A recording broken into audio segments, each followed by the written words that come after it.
opportunity for us to come together and to study your word. I pray that you will bless this time of study and that this will be used to edify you and your kingdom. In your son's name I pray, amen. So tonight we're going to continue our study of the books of Samuel. And part of the sort of groundwork is going through, talking about Samuel as the last judge.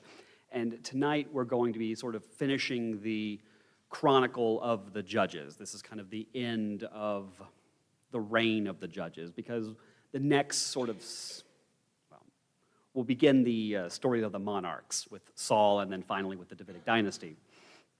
But in order to really appreciate Samuel and his role, we have to talk about who the judges were. And so to do that, we talk about the judges' cycle and how during the time of the judges, you had Israel would commit a sin, which would lead to God sending an oppressor to punish Israel, and then they would cry out for help, which would result in God raising some sort of deliverer who would then chase away the bad guys, chase away the oppressors, and bring about peace. And then the peace would last 20 years, 40 years, or whatever, just long enough for that generation to die out, then the new generation would come, and then the whole cycle would start all over again. And we see the rise of the judges. We start with pretty good judges, and then over time, the judges continue to decline until we end up with Samson and the disaster that he was. And by the end of Judges, we see that Israel is in complete disarray, religiously, civically, culturally, and so on. And when we get into Samuel, Israel is being led by Eli, and we find out that Eli is not the most effective judge. He's rather impotent. He's not very good at high priest. He's not very good at leading Israel, which, the cherry on his reign as judge is when his sons lose the ark, which is a rather embarrassing thing to happen for a judge. And the ark is taken to a battle. The Philistines win. They take the ark, and then we have, at the battle, Eli's sons are killed. The ark is captured. The Philistines take it to their capital, where we have the whole episode of Baal being destroyed and the plague. Right? They should all be fairly familiar to you. The plague is so severe that the Philistines end up sending the ark back to Israel, and this results in not only Samuel being recognized as the leader of Israel, but effectively reuniting Israel and sort of launching one of the more successful revivals in Israel's history, certainly in the early phase of Israel's history. So we end up with Samuel, who turns out to be a pretty great judge, probably one of the better judges. And all the problems that we saw at the end of Judges have more or less been resolved by the end of chapter 7. Right, so Eli's, his line has been kind of set aside. The ark is now being watched over by Eleazar. Samuel is a pretty good leader. All of Israel seems to be reunified under him, and they're experiencing this major cultural revival. So effectively, the cycle that we had seen Israel go through during the time of the judges has effectively been broken. And we're going to see where that takes us next. So we're going to be in chapter 8 tonight. So it begins, when Samuel became old, he made his sons judges over Israel. Right off the bat, this might be a little nepotistic, right? He is just going to immediately pass the torch on to his sons. We've seen this with varying levels of success. Gideon raises up Abimelech, who was, if Gideon isn't a great judge, and there's some debate, we could talk about that, whether or not, but Abimelech is not a good guy. Eli's sons are obviously corrupt, but Eli is also not the greatest leader. So it's hard to know just based on this whether or not giving the authority to his sons is a good thing or not. And we're going to talk about the significance of that. Verse 2, the name of his firstborn son was Joel, and the name of his second, Abijah. These are fairly pious names. So Joel, Yoel, Yahweh is God. Abijah is my father is Yahweh. I think it's safe to assume that they were raised well. I think it's safe to assume that Samuel did his best to prepare them. We'll get into the issue of whether or not they're as corrupt as we may think they are. We'll talk about that. But in verse 2, they were judges in Beersheba. So Samuel, we know, is living in Ramah, which is just to the southern end of Ephraim, so it's the purple dot on the map.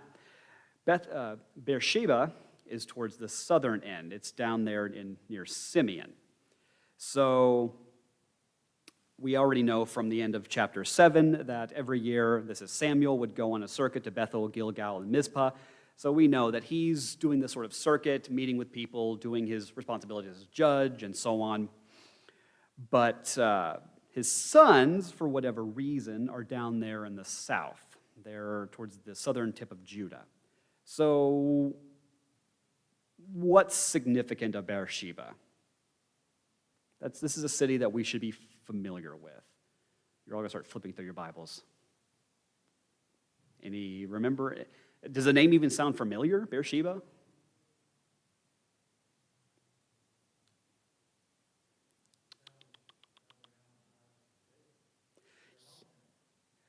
Yeah, that's a really good guess. I mean, my hint was going to be that it was tied to the sermon this morning. So Beersheba is the 7 wells. That's where Abraham was when he dug all those wells, and then the Abimelech tried to take him from him, and he got into the whole territorial dispute.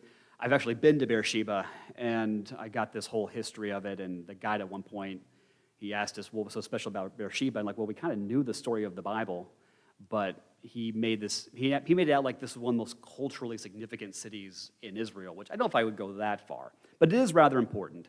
This is sort of Abraham's home base, especially for the early years of Isaac. So this is where they're living when he finally sends Hagar and Ishmael away. This is where he's living when he goes to offer Isaac. So he spends a lot of time in Beersheba. If that is the significance of Samuel's sons living there and judging there, I'm not sure, but it is interesting because we don't really see or hear too much about Beersheba after we get through with Genesis, but every now and then it pops up.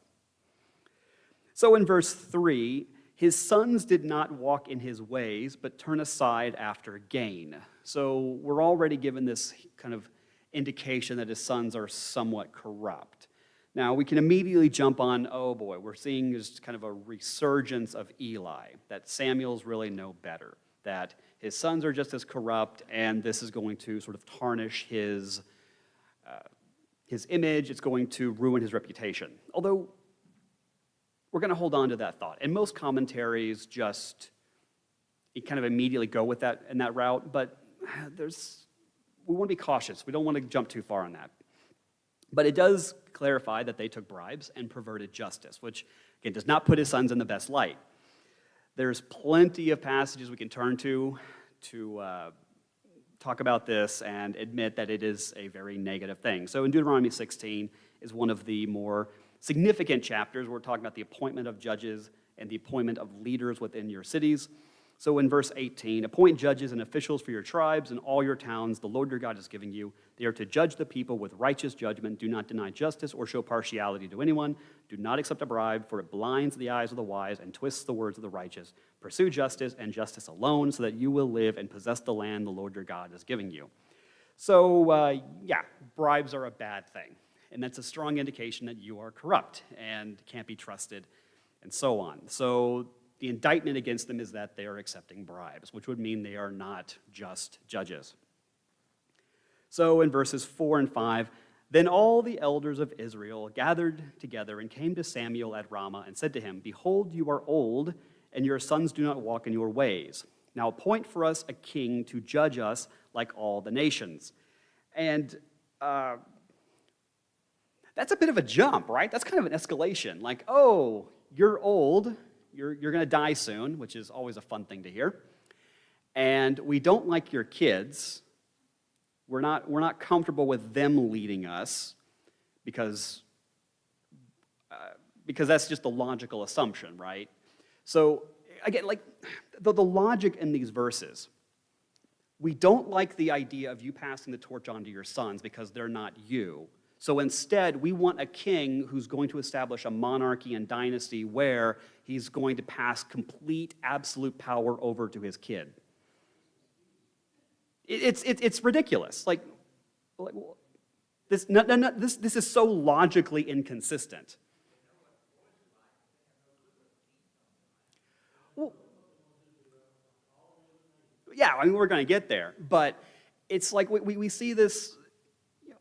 Israel will get good kings. They'll have Solomon, and then his kid's going to be an awful ruler. It's like, but the argument is, we like you, we don't like your kids, so let's just have a king. Like, this doesn't make any sense. This is very, very stupid logic. But they want a king. So in verse 6, the thing displeased Samuel when they said, "Give us a king to judge us," and Samuel prayed to the Lord. Most translations tend to sort of ease over this verse. The majority, going as far back as the King James, but you have the New King James, the NRSV, the NIV, they just say it displeased Samuel, like he was kind of a little frustrated over this. You have the Common English, which has upset. You have the Holman, which says it was sinful. In the actual Hebrew, it's the word evil. This was evil to Samuel. That's pretty strong language. I think it's probably more than just a little upset. Like, he knows this is a bad idea. He knows that this is wrong. And it's a little more than just, oh, he's, kind of mildly frustrated at their demand. No, he knows there's more to it than that. Now, fair enough, right? Israel is eventually going to get a king. If we take the scripture as it's written, as it's presented, we know eventually it's going to happen, and not just because we've looked ahead and we've already know because of the history and so forth. The law already allows for this. So in Deuteronomy 17, verses 14 to 15, "When you enter the land the Lord your God is giving you, take possession of it, live in it, and say, 'I will set a king over me like all the nations around you.' You are to appoint over you the king the Lord your God chooses. Appoint a king from your brothers. You are not to set a foreigner over you, or one who is not of your people." So Deuteronomy already establishes that there's going to be a king, especially if we assume Deuteronomy was written before Samuel's time, which, some people want to say that it was just made up a couple hundred years after the fact, but I don't think we're going to go that way. We also know from Judges, if we're just going through chronologically, that, like in probably more famous passages, but there are a few other examples we could point to, but Judges 17:6, "In those days there was no king in Israel, everyone did what was right in his own eyes." So logically speaking, if you have to clarify that this was before there was a king, then at some point there's a king, right? You can't have a before a king if there is no after a king. So the law already allows for the ruling of a king. And interesting, there's actual stipulations, prohibitions, and instructions for what the king will be like. So this is all in chapter 17.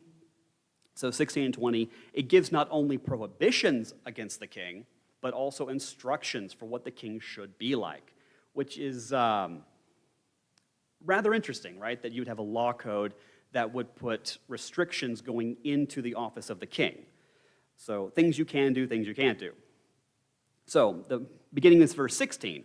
"However, he must not acquire many horses for himself, or send the people back to Egypt to acquire many horses. For the Lord has told you, you are never to go back that way again. He must not acquire many wives for himself, so that his heart won't go astray. He must not acquire very large amounts of silver and gold for himself." So the prohibitions are, he's not allowed to have horses, he's not allowed to have women, and he's not allowed to have gold. So why? Why no horses? Well, he can't go back to Egypt, right, but yes. So the main reason why a king would stock up on horses as opposed to camels or other beasts of burden is because horses are almost exclusively used for war, and the king is not allowed to build up a military. So no war, no stocking up on arms, no stocking up on, you can't build up the military, basically. And there are all kinds of other stipulations for this, mainly because the king isn't supposed to rely on his own strength or the strength of his own army, and this is stated repeatedly throughout the Old Testament, not that hardly any king ever listens to it. So the next issue is no women. Why no women? They are bad news. No, none of the guy. Okay, no, multiple. Okay. So, what this is probably referring to, why do most kings collect women? Very good. For treaty purposes. So it's probably not just a prohibition against the harem, that the king would have a bunch of women and use them for all kinds of pleasure purposes. This is probably more against the idea of a treaty. You're not allowed to, because this is what the royal families would often do. They would have a lot of daughters, and then they would basically trade their daughters with other kings. And the idea is, right, I have one of your daughters that I'm married to, at least in a somewhat ceremonial sense, and if you invade my territory, something bad may happen to your daughter. Basically, it's a hostage situation, although they wouldn't necessarily call it that. So if you like your daughter and don't want anything bad to happen to her, you're not going to invade the country that she's married to that king, because something may just happen to your daughter. So this is one of the ways that you can establish treaties, right? You have a daughter you give to one king, he gives his daughter to you, and then you just agree not to attack each other because something might happen to the daughters. So yes, it's probably has to do with you're not allowed to be making treaties, especially not in this way. So then the last one's gold. This should be rather obvious. You can't just stockpile gold for personal wealth, for your personal coffers, and so on. So don't build up an army. Don't make treaties or alliances that have not already been approved. And this is stated repeatedly, like in Joshua, where Yahweh will say, do not make treaties and covenants with the other nations. You're not allowed to do that. And of course, you can't just stockpile your own material wealth. Yes, this is what all the kings do. And this is literally what kings are there for. That's why you need a king, right? You want someone to build up the army for your personal defense. You want a king who's going to be making treaties so that you can make sure that the other nations don't attack you. You want a king who builds up wealth in case something bad happens, right? That's literally why you have a king, to oversee these three things: the army, foreign treaties, and then the national budget. That's what they exist for. That's why we still have rulers to this day, to oversee these three things. Solomon, who is often kind of touted as the greatest king in all of Israel's history. He had 40,000 stalls for horses. That's not horses, that's stalls for horses. He had 700 wives, not counting the concubines. These are his wives. And he had, according to Scripture, 25 tons of gold annually. That's a lot of gold. Now, the thing is, though, to be fair, I honestly have no idea how much gold that is. Just in terms of comparison, like, I don't know if the Scripture implies that this is a lot of gold. But if we were to compare it, let's say, to Egypt, like, what was the national budget of Egypt? I have no idea. Egypt's a massive country. It's a very wealthy country. If we compare this to Babylon, right? How much money, how much gold were they getting in annually? I have no idea. Israel's not a particularly large nation. So I assume that this is, considering its size, considering where it is geographically, this is a lot of gold.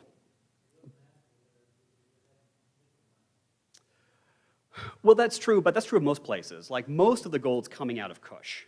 So they have to, if you want gold, most of the nations have to trade with Egypt to get the gold.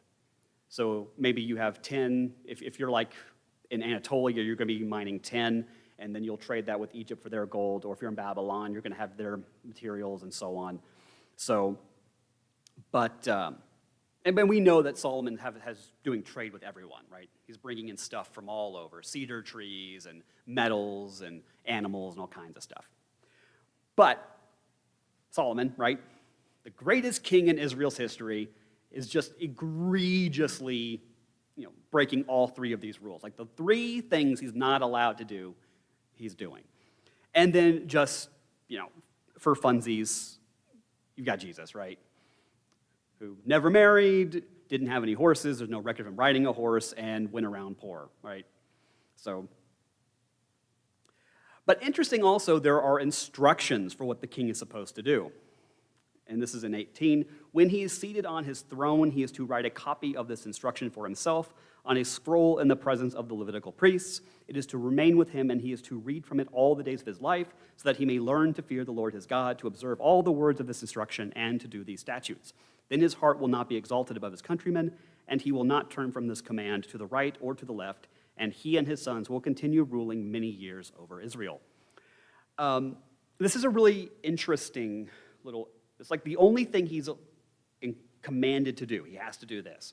And we have no idea what exactly it's referring to. And by that we mean, when it says this instruction, are we talking specifically about the law of the king, which would basically be chapter 17?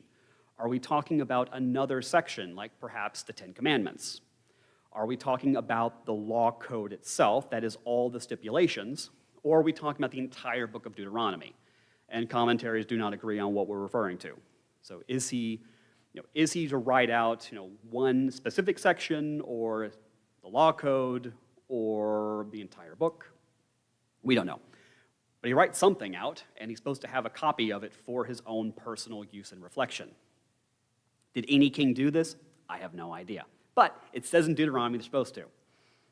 So, back to Samuel. The thing was evil, right, to Samuel when they said, "Give us a king," and Samuel prayed to the Lord. So in verse 7, "And the Lord said to Samuel, obey the voice of the people and all that they say to you." So this is already, this is foreboding, right? Yahweh's like, just give in to their voice. Just listen to their voice. So Elon Musk, who currently owns Twitter, now known as X, he did a poll a while back about referring to Alex Jones, and in the poll, he famously said the line, "Vox populi, vox Dei," which is the voice of the people is the voice of God, which is a very dangerous thing to say. But it's an expression that goes back to ancient Rome, the idea that the will of the people is somehow resolute, this kind of pure democratic idea, which, is not true. People are dumb, panicky, dangerous animals, and you know it. You don't usually want to give unrestrained power to the people and just give in to their every whim and whatnot. But here, Yahweh is telling Samuel to just give the people what they want, which is usually not a good thing, right? So in verse 7, "And the Lord said to Samuel, obey the voice of the people and all that they say to you, for they have not rejected you, but they have rejected me from being king over them." This is a really interesting verse, because if Samuel's sons were as corrupt, as evil as Eli's, then we would assume that not only would they be punished, but that there would be some blowback on Samuel, right? Because Eli was condemned, he was judged, and there was something, Eli was killed for the sins of his sons.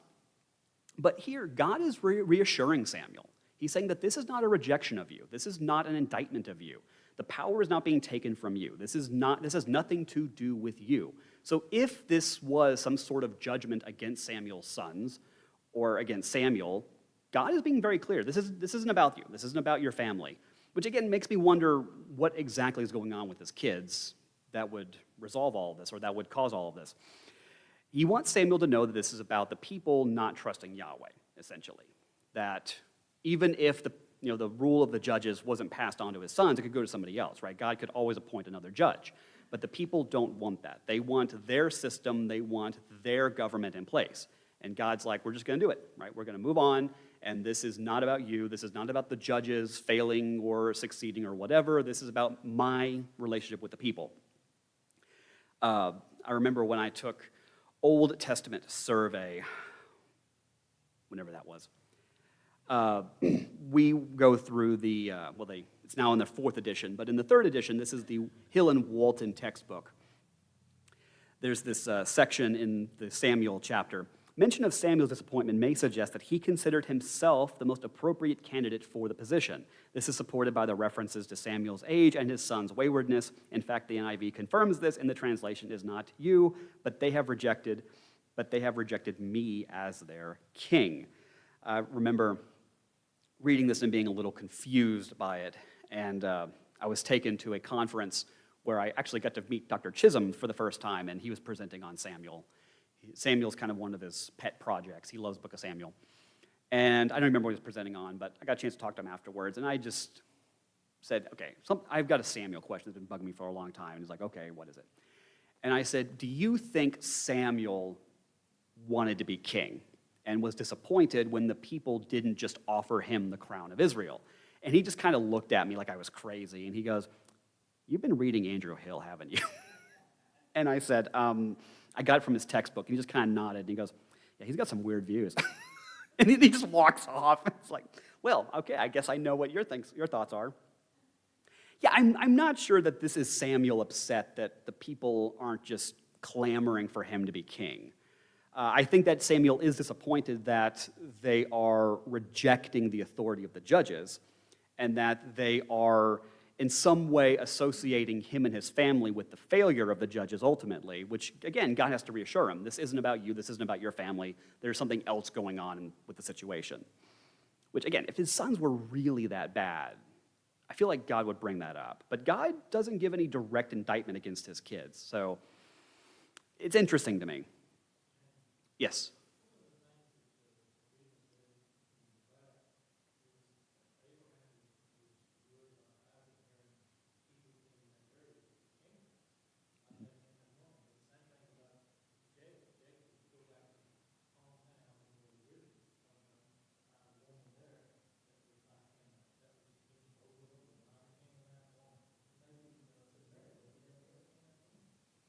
I don't know. Or I don't know if it's just the people. It could be that there are just rumors going around, or that there's some sort of just misperception of what they're doing. But regardless, the people just don't trust Samuel's kids for whatever reason. I don't know. But then in verse 8, according to all the deeds that they have done from the day I brought them up out of Egypt, even to this day, forsaking me and serving other gods, so they are also doing to you.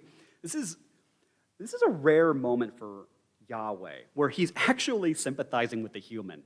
He's like, look, I understand your disappointment. I understand how you're feeling, but don't worry, I've already gone through this.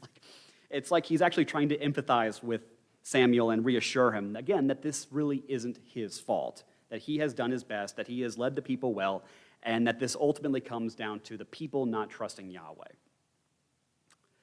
So then in verse 9, now then, obey their voice, only you shall solemnly warn them and show them the ways of the king who shall reign over them. I'm really not happy with the way this is translated. But the problem is, I'm not happy with the way any English translation translates this. So the NIV and the Holman goes with the king's rights, which is an odd thing to say, the king's rights. What are the rights of the king?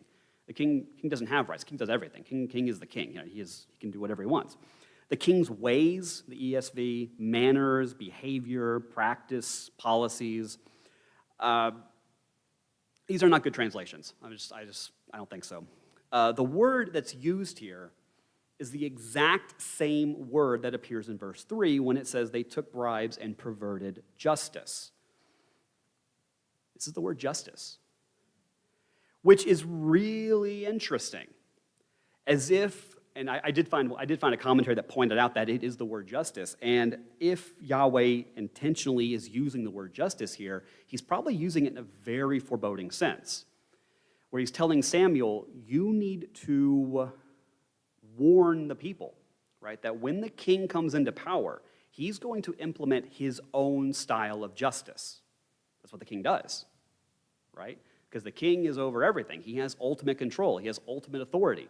He is not held accountable to any one person or authority or whatever. He is the definition of justice. And you need to make this clear to the people, right? That the way of the king is the way of justice. So then this gets us into the issue of what exactly is justice. And that's a whole can of worms.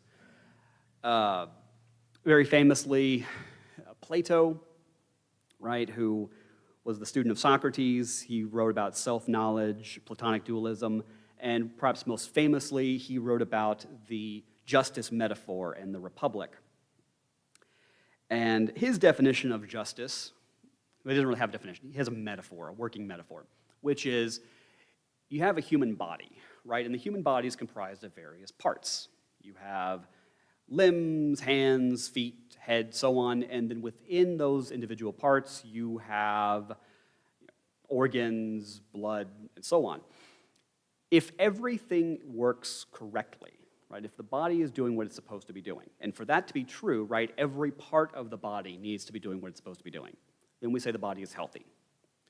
But if something starts acting contrary to the way it's supposed to be acting, then we say the body is sick. And so his metaphor is you have a city. The city, of course, is made up of people and institutions. If everything operates the way it's supposed to be operating, then the city is just. But if something operates contrary to how it's supposed to be operating, whether we're talking about people or institutions, then the city is unjust. This is probably one of the more famous metaphors in antiquity. But this is hard to apply to our own current society because we don't really think of justice as they did in antiquity. We are a nation built around natural rights ever since the 1700s, thanks to John Locke and the Founding Fathers. We are based on liberty and equality, which isn't necessarily the same thing as justice, where you have the concept of the punishment has to meet the crime, as opposed to punishment needs to be dished out according to equality and natural rights. So they're not thinking of justice in the same way we are. When I'm teaching my class on Roman history, and we just went over this, the distinction between natural rights versus rights as given by this, by the civic, by the city, and their conception of justice being very different from our own modern conception of liberty and equality, and how you can't really impose one on the other. They didn't quite know how to take that. But so, right, we're talking here about the king.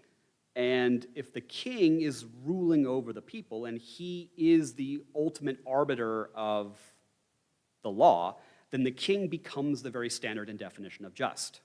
Right? He gets to determine what's right and what's wrong. And some kings will do a better job than others. Again, for those of you who are a little uncomfortable, the king wields the sword. So you got the two women who come to Solomon and say, hey, we both got a baby, and we both claim the baby, and Solomon says, okay, give me the sword, and I'll cut the baby in half. I mean, that was the king's justice, and you just accept it.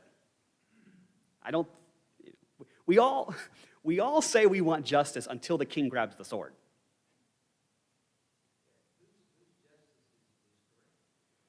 The king.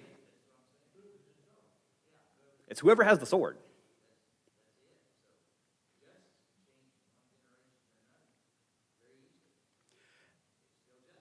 And that, and again, we're talking about in Roman history class, that is what ultimately led to the creation of the Constitution, which the Romans were the ones that first drafted the Constitution because they were tired of the idea of, going from king to king and different kings doing their own thing, and then they're like, okay, we're going to draft a constitution that's going to govern both institutions and laws, and we all just have to abide by this one constitution because they don't want to do king, king, king, king. And interestingly, right, Israel is supposed to be, I don't want to use the word constitution because that's Roman and that's a very modern idea, but Israel is supposed to be ruled by, right, the law of God. But Yahweh is telling Samuel, and tells Samuel to tell them, that once the king comes into power, the king's going to do whatever he wants. Right? The king is not necessarily going to abide by whatever laws or stipulations I lay out for them. And we're going to see that there are going to be some righteous kings, and there are going to be some very unrighteous kings.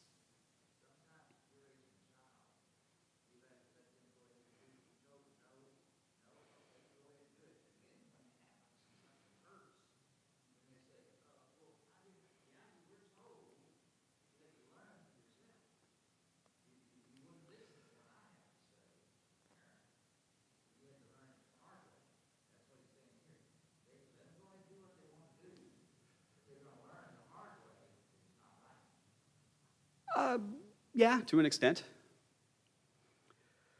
So in verse 10, Samuel told all the words of the Lord to the people who were asking for a king from him. And then we get the warnings. So in verse 11, he said, again, I'm going to make a correction here, because because it's singular. It's ze, it's the singular demonstrative pronoun, not that you care or want to know what that is. This is the justice of the king who will reign over you. He will take your sons. Again, I like the word justice here because this is Yahweh making it clear the king is going to do whatever he wants, and you're not going to have a say in the matter because he's the king. It's good to be the king. It's not good to be not the king, right? And so the first thing the king is going to do is he is going to take all of your sons. He will take your sons and appoint them to his chariots and to be his horsemen and to run before his chariots. And he will appoint for himself commanders of thousands and commanders of 50s, and some to plow his ground and to reap his harvest and to make his implements of war and the equipment of his chariots. He is going to take your sons for the war machine. He is going to want to conquer. He is going to want to expand. He is going to want to take for himself, and he will use your kids to do it. And not just to fund the war effort, he will use your kids to take care of his own fields, for his own so he'll do it for, he'll call it the national defense or whatever, but he'll do it also for his own personal gain. He'll use your kids to reap his own fields because he can do it, and you can't stop him. You can't tell him no. In verse 13, he will take your daughters to be perfumers and cooks and bakers.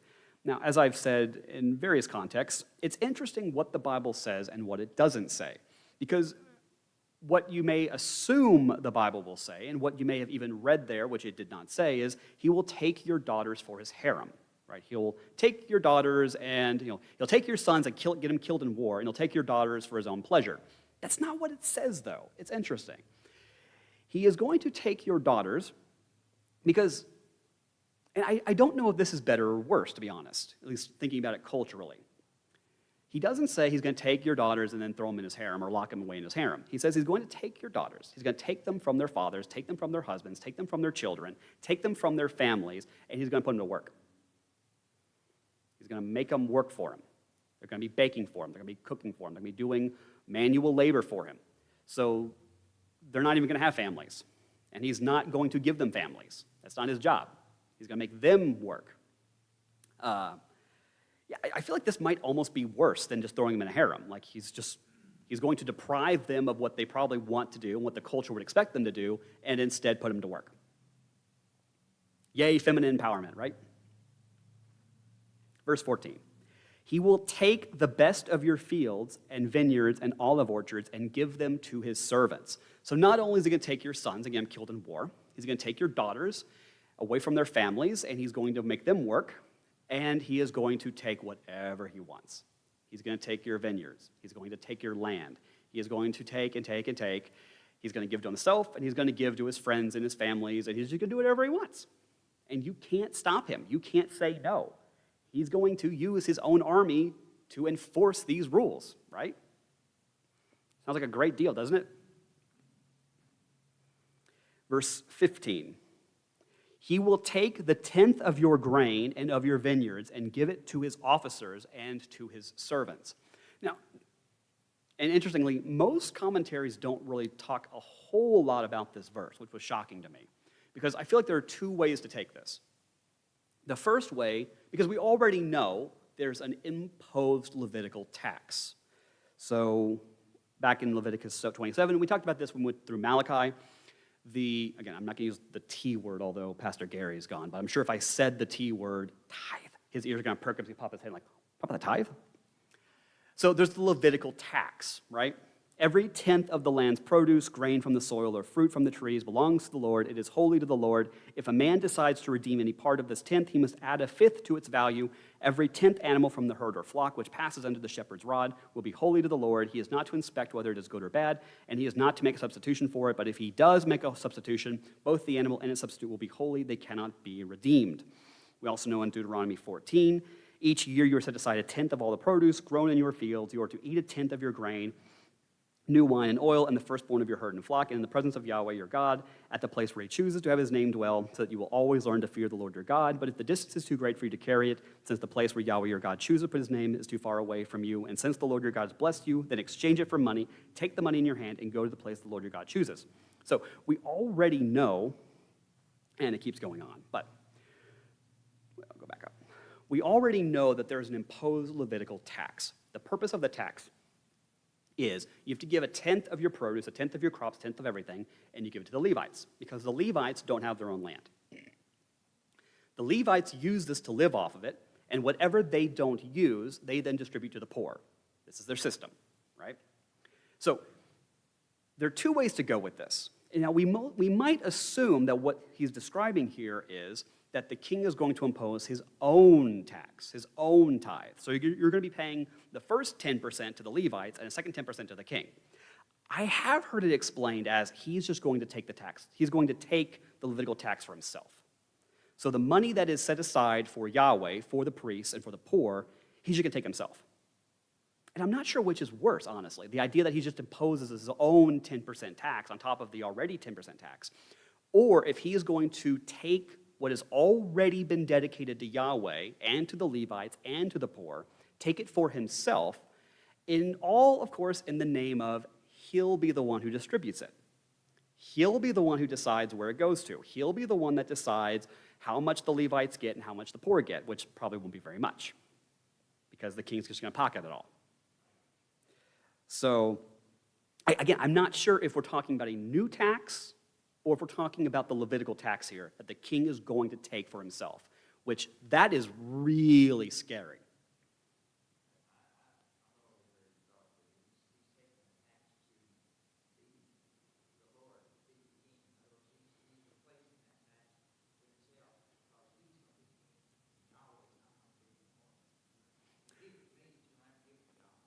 Well, I don't know. I don't think it'd be that direct. I think it would be, because we do know, like under Solomon, when the temple is built, the king and the temple are now interchanged. So Solomon very likely could oversee the enforcing of the temple tax, but does that mean that every future king is going to be just when it comes to that, or is going to distribute it correctly or make sure it's being used properly? Probably not. But I take this, I kind of lean towards what Samuel is saying is that the king is going to oversee the Levitical tax, and you know he's not going to use it correctly. He's just going to pocket for himself, which, that's a scary, scary thought. So then in verse 16, so in addition to taking your sons, taking your daughters, taking your property, he will take your male servants and female servants and the best of your young men and your donkeys and put them to his work. He will take the tenth of your flock, and you shall be his slaves. So he will take and take and take. He will take your property. He will take your workers. He will take your slaves. He will take your animals. He will take everything. And you will effectively be slaves to this king. I mean, yes, and I think that's the right word here. The king will essentially own everything. He will be over everything. He will have absolute authority, and you will simply live according to the whim of the king. If he wants you dead, you're dead. If he wants to take everything, you take everything. You will essentially have no rights in the shadow of the king, because that's what kings are. Sounds like a great deal, doesn't it? Verse 18, and in that day you will cry out because of your king, whom you have chosen for yourselves, but the Lord will not answer you in that day. So this is one of the more, this is a very, very foreboding passage, right? You'll get the king that you want, but just know, I won't be there to bail you out. That's how serious this is going to get. So then in verse 19, but the people refused, of course they did, to obey the voice of Samuel, and they said, no, there shall be a king over us, that we also may be like all the nations, and that our king may judge us and go out before us and fight our battles. So I was debating over whether or not we wanted to go into chapter 9, but I feel like there's so much here in chapter 8, and I didn't want to just kind of tease the story of Saul. But to kind of expand on this a little bit. There's a really interesting chapter in Judges that doesn't get the traction it deserves. It doesn't get the attention that it deserves. And it's known as Jotham's parable. So, anybody know who Jotham is? Of course you don't. Who would know? He's the son of Abimelech. And Abimelech is the son of Gideon. Or rather, I think he's the brother of Abimelech. But anyway. So in chapter 9, Abimelech, son of Jerubbaal, which is Gideon, right, went to his mother's brothers at Shechem and spoke to them and to all his maternal grandfather's clan, saying, "Please speak in the presence of all the lords of Shechem. Is it better for you that 70 men rule all the sons of Jerubbaal, rule over you, or that one man rule over you? Remember that I am your own flesh and blood." So Gideon famously had 70 kids. And he has this one kid by a concubine. And so the one kid wants to rule over everything. So he goes to his mother's family and says, "Hey, if you help me kill all of my relatives, then I can make myself king over Israel." And his relatives are like, "Yeah, we'll help you with that." So in verse 3, his mother's relatives spoke all these words about him in the presence of all the lords of Shechem, and they were favorable to Abimelech, for they said, "He is our brother." So they gave him 70 pieces of silver from the temple of Baal-Berith. Abimelech hired worthless and reckless men with the money, and they followed him and went to his father's house in Ophrah and killed his 70 brothers, the sons of Jerubbaal, on top of a large stone, which implies that he sacrificed them. Like he just lined them up and sacrificed them one after the other. This is a great story, right? But Jotham, the youngest son of Jerubbaal, survived because he hid himself. Then all the lords of Shechem and of Beth Millo gathered together and proceeded to make Abimelech king at the oak of the pillar in Shechem. So, this is to give us context, right? The kind of guy that Abimelech is, what's going on with the family of Gideon. And here we get a reference, this is one of the first references, to someone proclaiming himself to be king in Israel. Now, Israel had tried a few times before. They tried to make Gideon king, and Gideon's like, "Oh, I won't take it," although he then made an ephod and pretended to be king, even though he claimed he didn't want to be king, and so on. But here we have Abimelech, right, who goes through this bloody confrontation, kills all of his brothers, basically has his own little mini civil war, and then ends up proclaiming himself to be king. And then we get this really interesting parable. So in verse 7, when they told Jotham, he climbed to the top of Mount Gerizim. So Shechem, right, which is to the north of Ephraim, it's that yellow spot. Mount Gerizim is just to the southwest of Shechem. So it's a mountain, it's about 800 meters. It's not one of the taller mountains in Israel, but it's more symbolic than anything else. So when they told Jotham, he climbed to the top of Mount Gerizim, he raised his voice and called to them, "Listen to me, lords of Shechem, and may God listen to you." So he's about to proclaim, right, the lords of Shechem, which are the family of Abimelech, they're the ones who just made Abimelech king. And he's now going to give his own little parable of the king, which is a really interesting section in Judges that we don't talk about enough. And I think this is a really poignant, the more I read this parable, the more poignant and relevant I think that it is. So in verses 8 and 9, the trees, of course this is all parable, right? The trees set out to appoint a king over themselves. They said to the olive tree, "Reign over us." But the olive tree said to them, "Should I stop giving my oil that honors both God and men and rule over the trees?" Then the tree said to the fig tree, "Come and reign over us." But the fig tree said to them, "Should I stop giving my sweetness and my good fruit and rule over trees?" Verses 12 and 13. Later the tree said to the grapevine, "Come and reign over us." But the grapevine said to them, "Should I stop giving my wine that cheers both God and man and rule over trees?" Apparently God likes wine. I'll just leave it at that. Verse 14. Finally, all the trees said to the bramble, "Come and reign over us." The bramble said to the trees, "If you really are anointing me as king over you, come and find refuge in my shade." So the bramble here is probably referring to the Ramos lycoides. I'm probably saying that wrong. It's the Palestine buckthorn. It is a shrub that has very spiky branches, it produces berries that are bitter and poisonous. It is a very common sort of shrub all over the Mediterranean. It's also called the Mediterranean buckthorn. That's probably what we're talking about. Very, very common all over the area. So what is the point of this parable that Jotham is saying? It's not very subtle. He's basically saying, right, the people want a king. And so they go to the first three things, right? They go to the first three. They go to the olive tree, they go to the fig tree, they go to the grapevine. And they go to each of these and they say, would you be king over us? And the answer is that, why would we want to be king? Right? We exist to produce. We exist to do good things. We exist to help humanity.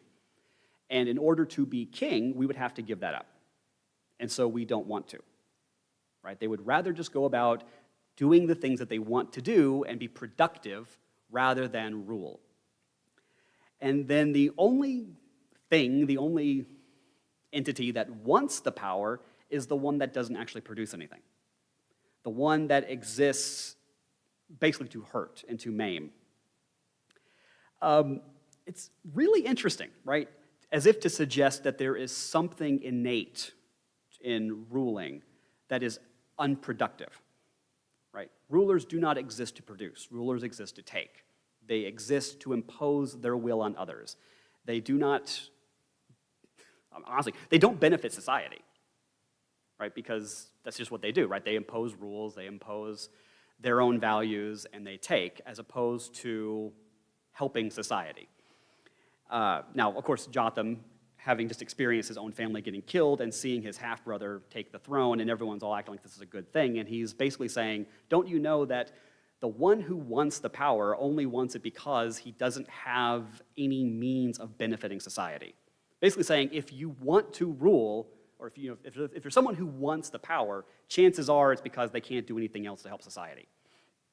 Which, that's a pretty major indictment against just the office of ruling in general, not to mention just the king. And this is in the Bible, right? This is Jotham's parable, which, we don't talk enough about Jotham's parable. Oh, it's true. It's absolutely true. This is one of the most negative things about just rulers in general. And I don't know if I've ever heard a sermon on Jotham's parable. But just any libertarians are just going to be like, amen. They're going to be as excited as can be. Like, yes, rulers are evil and unproductive, and we should not have rulers.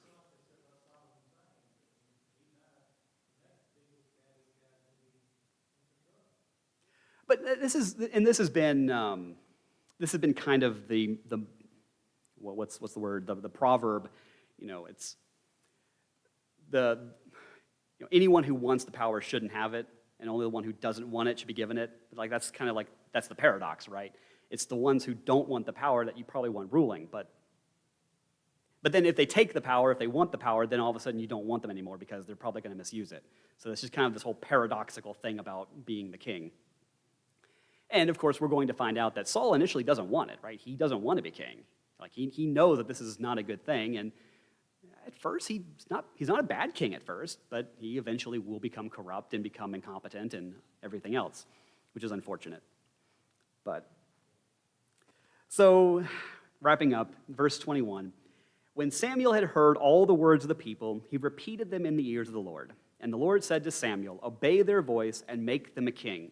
Samuel then said to the men of Israel, go every man to his city. And he will find them a king, which we'll pick up, I guess, in 2 weeks. So, any last questions or thoughts?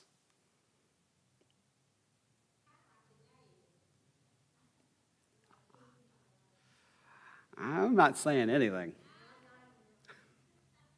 Our rulers are not the most productive people. And yet we keep voting for them. Well, I'll, I guess, close in a word of prayer. I don't know where Pastor Gary went, but dear Lord, I thank you for the opportunity to come, and I pray that this will be a benefit to you and that we will learn from this and be able to use it for your glory. In your son's name I pray, amen.